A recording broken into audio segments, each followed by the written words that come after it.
Can't afford to buy a house, so we bought a boat.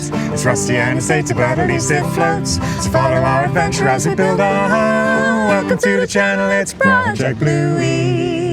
Flying solo today on Bluey. Doing pretty well. We basically stripped out 65% of the inside. Here we are. I just basically have to strip out this wall and maybe this wall here. Eventually get onto the kitchen, but there are toilet bits which I need to strip out. However, this toilet is attached to that pipe, and I'm pretty sure that pipe is full of water, so I don't want to just rip it out. I think I've got to pump it out first. And also, it might be full of poop and wee, so got to be a bit strategic about that. Got to get aggressive, get more of this boat stripped.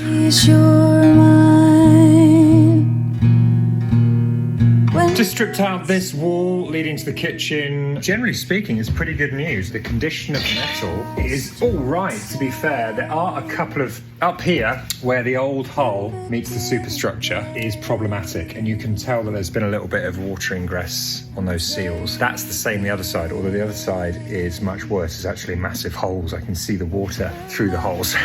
Good news is that the actual hull on this side seems in pretty good condition. That seal needs to be dealt with. It's also just a bit manky, look. It's all a bit wet, and this stuff is old and 30 years old insulation that's been soggy for a while. So feeling it today though. Tiring day yesterday. Feeling slow today. It stares you in the face.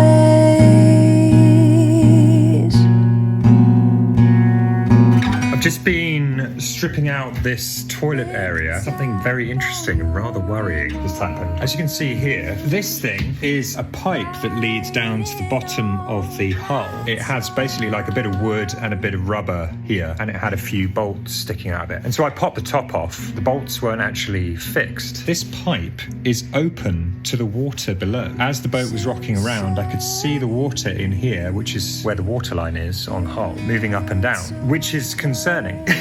As far as I can work out, this boat, this hull, is a much older hull. It's a 1911 sailing ship hull with a 1990s superstructure on top. I had a little Google. Pipes like this are sometimes used for like engine cooling, or it's used as an intake for ballast. This certainly shouldn't be an open pipe in the middle of the ship. You should keep it closed. These bolts weren't actually tight. Panicked for a minute, and I was like, okay, well, I don't want my ship to sink. And I've done up this with some random bolts. Fascinating piece of the boat's history. Terrifying that it hasn't been bolted down for 30 years. Hey, the boat didn't sink. Maybe I'm just worrying for nothing. Interesting. Solo day complete, and I've done quite a lot. I spoke to the resident shipbuilder here. He said it's in pretty good condition, considering it's 115 years old, this hull. We didn't spend a huge amount of money.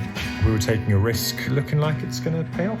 So that's great. If you'd like to help us turn this boat into our forever home, then we are selling T-shirts on our website. All proceeds will go towards this project.